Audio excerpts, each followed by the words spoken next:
Este é um programa que recebe por título A Nossa Atualidade à Luz da Fé e da Teologia de Jesus, da minha responsabilidade, Padre Mário de Oliveira. É um programa para estar no ar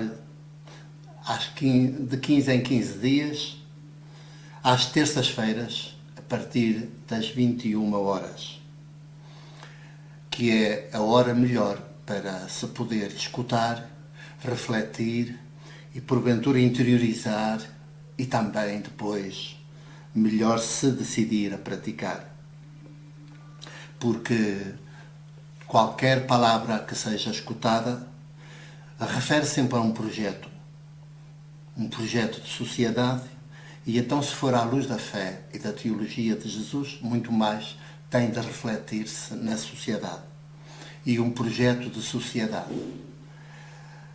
Este programa é composto, tem a duração de 30 minutos e os primeiros 15 minutos num programa normal, que não hoje, que é o primeiro, são destinados a olhar alguns acontecimentos da quinzena, à luz da fé e da teologia de Jesus, que é um olhar diferente do simples olhar político dos analistas políticos, sobretudo dos analistas da política, do poder político.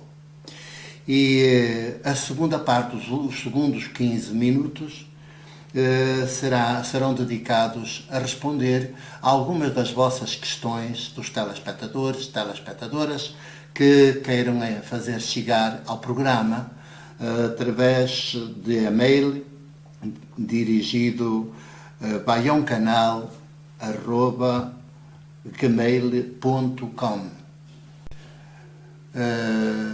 Nessa circunstância, as perguntas são conhecidas previamente de mim e eu selecionarei aquelas que me parecerem não as mais fáceis, mas as mais pertinentes e que estejam relacionadas diretamente com o programa. Assim, desta maneira, daqui a 15 dias, espero estar de novo convosco. Desta vez, como não temos ainda as perguntas, entramos diretamente na temática e ocuparemos todo o tempo do programa. Na quinzena destes últimos dias, vamos destacar dois eventos. Um deles de caráter mais sociopolítico e, por sinal, é nacional, e o outro mais de caráter eclesial, que tem que ver com a Igreja Católica, da qual sou presbítero, jornalista da Igreja de Jesus, que se encontra no Porto, onde que acontece no Porto, uma igreja com dimensão mais clandestina do que propriamente a igreja diocesana, muito estruturada. Eu sou o presbítero jornalista e nessa qualidade tenho quase obrigatoriamente de viver longe, fora dos templos, fora dos altares, muito próximo das pessoas, dos acontecimentos, das alegrias, das tristezas, das dores e também das expectativas e esperanças das pessoas, das populações. Ora bem, o primeiro olhar à luz da fé e da teologia de Jesus vai para as chamadas eleições presidenciais, que estão ao rubro neste dia, porque estamos já na semana em que tudo se vai decidir no próximo domingo. Hoje é terça-feira e no próximo domingo é dia de eleições. Até sexta-feira é tempo de dizer palavras, fazer pronunciamentos, mas a partir daí serão 24 horas de silêncio e depois é o dia de votar. As eleições presidenciais. Eu sou bastante crítico, à luz da fé e da teologia de Jesus, mesmo de Jesus e sobretudo de Jesus, século XXI, terceiro milénio.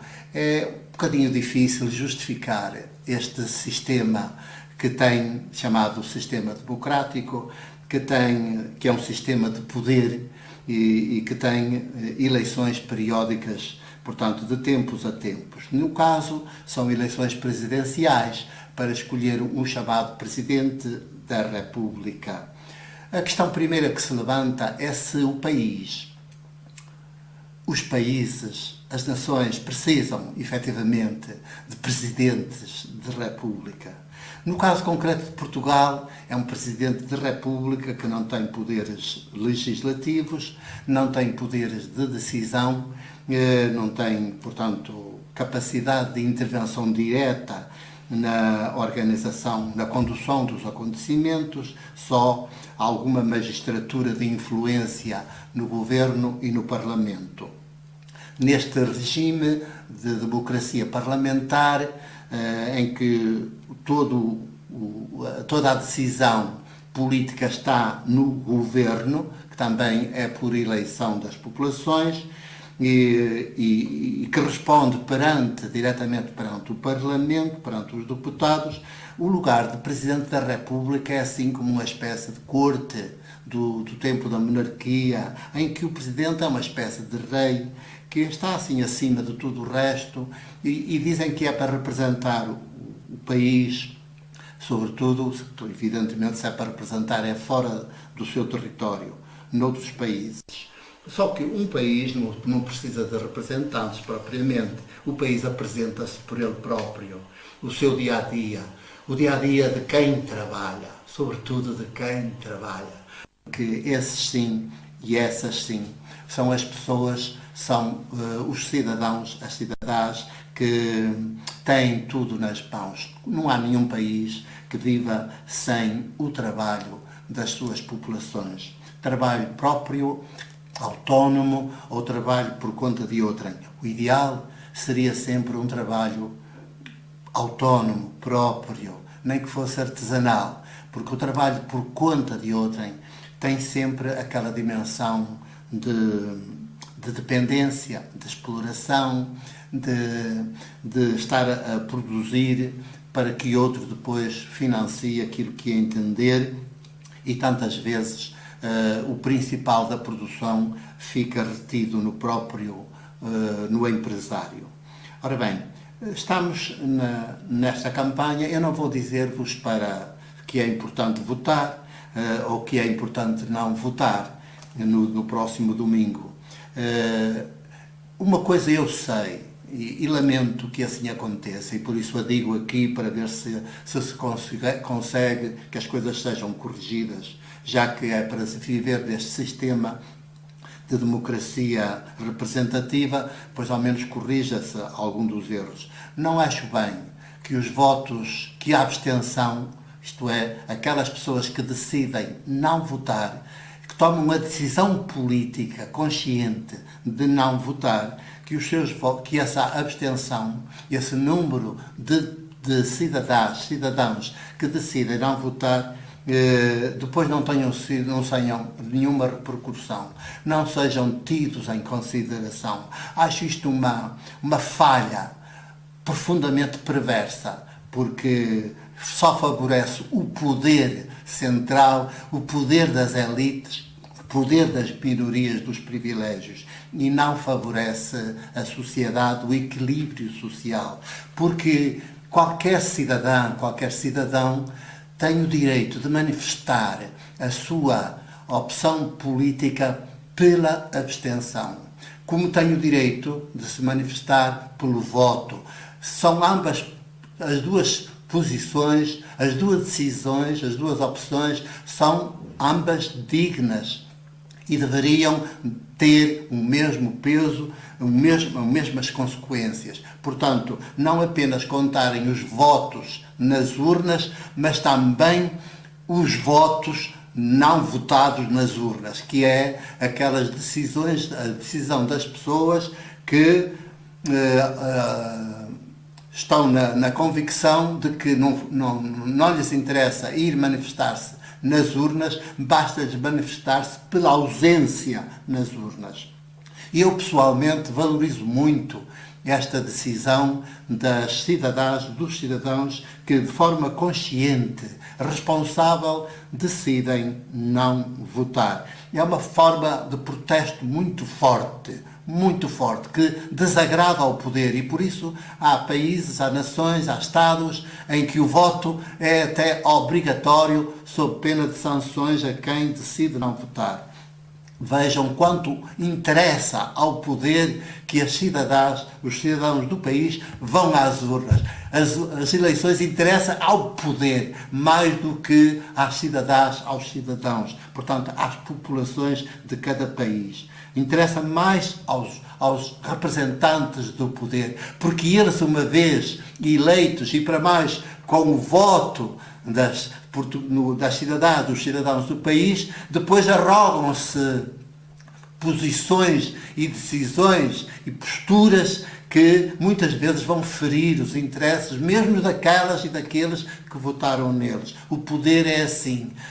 Parece que só tem de responder daí a 4 anos para as eleições legislativas ou daí a 5 anos, por agora, para as eleições presidenciais. E não deveria ser assim.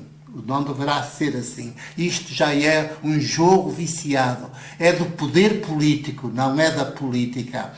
A política praticada, primeiro, questiona-se se faz sentido ir às urnas. Se há de haver urnas, se há de haver votos. A política praticada é feita pelas próprias pessoas, é feita pelas próprias populações, que para tanto têm de ser puxadas de dentro para fora, desenvolvidas de dentro para fora. Tem de se apostar muito nas populações, apostar politicamente muito nas populações, para as ajudar maioticamente, de dentro para fora, a crescerem, para poderem ter, depois, estarem à altura de entender a sociedade, entenderem os acontecimentos e decidirem o que fazer. E o que fazer da melhor forma para beneficiar o país. Muito bem. Daí que, no próximo domingo, cada pessoa, em consciência, decida ir votar ou não votar. Eu não vou dizer-vos qual é a minha posição, que interessa menos para aqui e não quero influenciar, mas que cada pessoa decida e exijamos do poder, enquanto é o poder que nos governa, que em vez de sermos nós próprios a governar-nos, a autogovernar-nos, exijamos do poder que passe a reconhecer valor, pelo menos igual, às pessoas que decidem não votar. E que haja uma forma, de alguma maneira, dessas pessoas estarem também representadas nas decisões que depois se tomam. Isto é, que se metade da população em Portugal, por exemplo, no próximo domingo, decidir não votar, que se diga abertamente e que quem vai porventura tomar o poder, ser Presidente da República, perceba que metade da população não votou nele nem em ninguém, nele ou nela nem em ninguém. Não votou pura e simplesmente. E isso é uma fragilidade muito grande para a pessoa que estiver no cargo. Daí que é preciso ter isto em consideração e haja respeito pelas cidadãs, pelos cidadãos. Senão, obriga-me a perguntar que raio de democracia é esta? Em que, afinal, só o poder das elites é que conta, não as populações. As populações não terão nenhuma capacidade de decisão se a sua decisão de não participar numa eleição não é tida nem achada.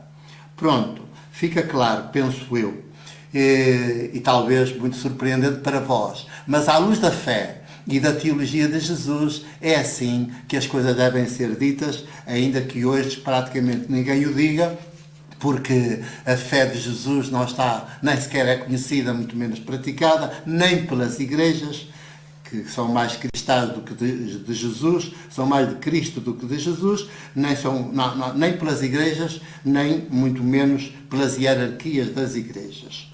Hierarquia quer dizer poder sagrado e, portanto, não tem nada a ver com Jesus.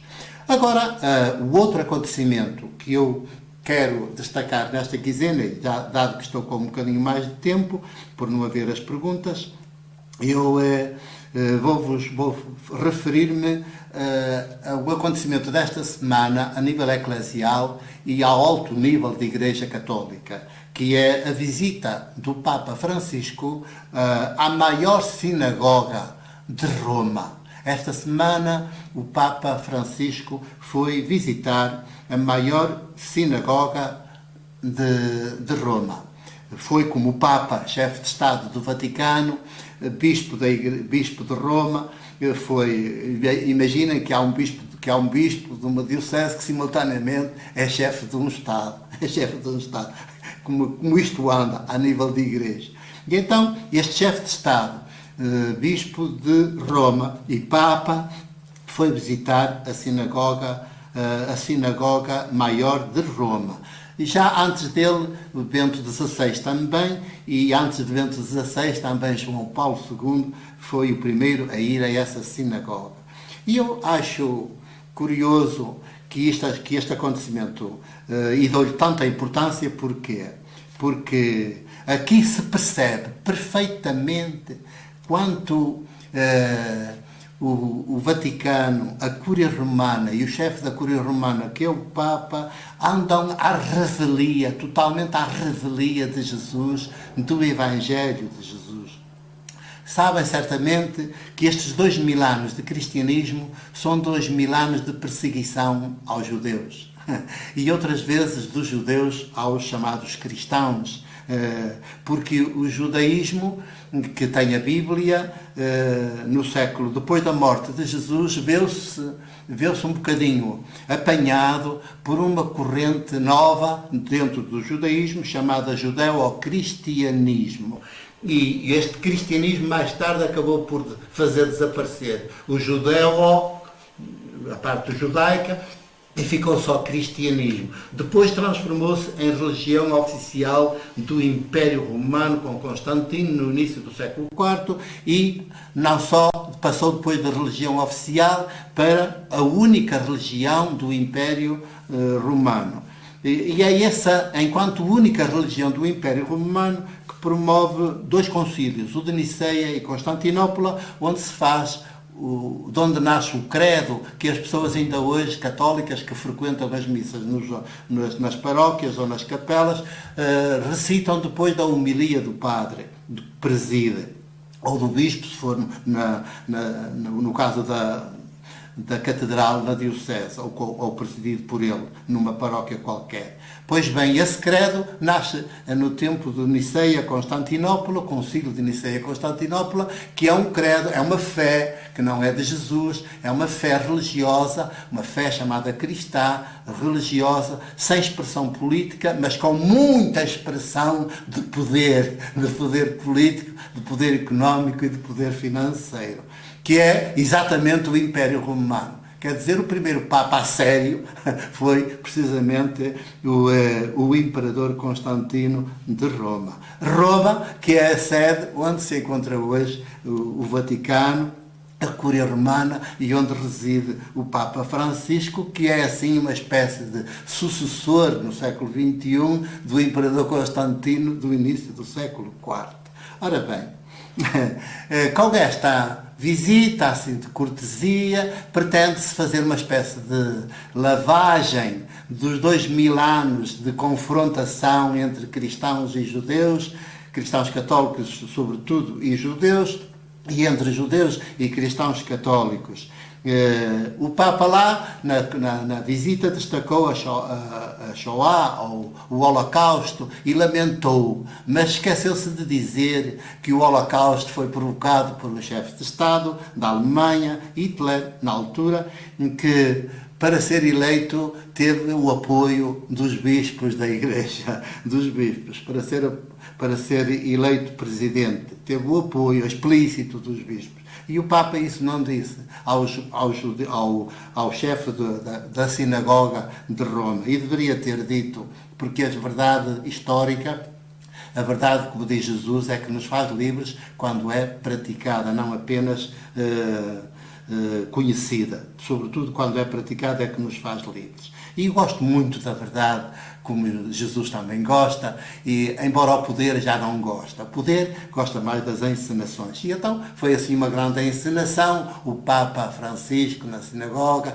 todo vestido de branco, ele vai como poder máximo. O outro não é tanto poder máximo, mas também teve cuidado de pôr um manto branco sobre ele, e ambos estavam lá com o solideu na cabeça, o do Papa é branco, o do outro era preto, mas, quer dizer, estas figuras não são propriamente seres humanos, assim, desta forma. Ora bem, eu, perante este espetáculo e esta encenação, este teatro ou teatralização eclesial, em que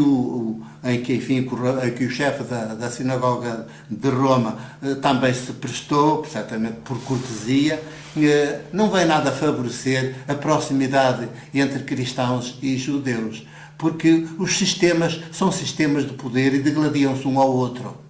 Os dois sonham, cada um deles, sem o outro, sonha ser senhor e dono do mundo. Senhor e dono do mundo. E o cristianismo, nesse aspecto, leva vantagem, porque se mistura com outros povos, com outros sangues, com outras raças, e não apenas judeus com judeus, como é o caso do judaísmo. E, portanto, expande-se muito mais. E já tem bastante gente aderente e pensa que vai ter muito mais. Espero que neste terceiro milénio seja precisamente o contrário. Porque nem cristianismo, nem judaísmo são amigos dos povos. Os sistemas de poder nunca são amigos dos povos. São sempre seus inimigos, ainda que se digam amigos. Daí que eu, perante esta realidade, de repente dei comigo confrontar-me com outra sinagoga no século I, no ano 28 desta nossa época, deste nosso calendário, o ano 28, com Jesus de Nazaré, Jesus o Filho de Maria. Sabem, no início da sua missão, precisamente em meados do ano 28, Jesus decide ir à sinagoga de Nazaré. Ele é judeu e foi à sinagoga de Nazaré, onde se havia criado. Segundo o relato de Marcos, no capítulo 6, 1, 5, e segundo o relato de Lucas, Evangelho de Lucas, no capítulo 4, 16, 30, a ida de Jesus à sinagoga da sua terra, onde tinha nascido, onde tinha crescido, que era bem conhecido lá pelos seus vizinhos e vizinhas e familiares, onde residiam os seus familiares, Jesus é muito mal recebido na sinagoga, porque toma lá a palavra, é-lhe dada a palavra e ele toma, assim um pouco como eu estou a tomá-la agora aqui, e aquilo que diz escandaliza tanto aqueles seus concidadãos conterrâneos, que o conhecem bem, que eles, segundo o relato de Lucas, no final, tão indignados estavam com Jesus que decidem expulsá-lo e tentar levá-lo a um monte alto para o precipitarem daí abaixo. Ora bem, exatamente o contrário do que aconteceu com o Papa Francisco na grande sinagoga de Roma. Ali não aconteceu nada, ele foi louvado, foi elogiado, os médias fizeram a transmissão e tudo está às mil maravilhas. Mas é tudo fantasia, minhas amigas, minhas irmãs, meus irmãos, é tudo fantasia, é tudo encenação, porque a realidade é outra. Isto é só para nos cegar, para nos parecer que há muita bondade da parte da Curia do Vaticano, mas o que há é muito interesse, muito anseio, muita ambição de poder. Pronto, deixo-vos com esta palavra, com esta referência. Gostava muito que fossem ler, se tiverem os Evangelhos em casa, o Novo Testamento, com os Evangelhos, os 4 Evangelhos, que lessem então Marcos, capítulo 6, 1, 5, que é o Evangelho mais antigo, que nos dá a versão mais primitiva, e que depois também o Evangelho de Lucas 4, 16, 30, que já é uma versão posterior, mas também ela muito rica de conteúdo. Reflitam e confrontem se há alguma semelhança entre o Papa Francisco e Jesus Nazaré, o Filho de Maria. O meu abraço e até ao próximo programa.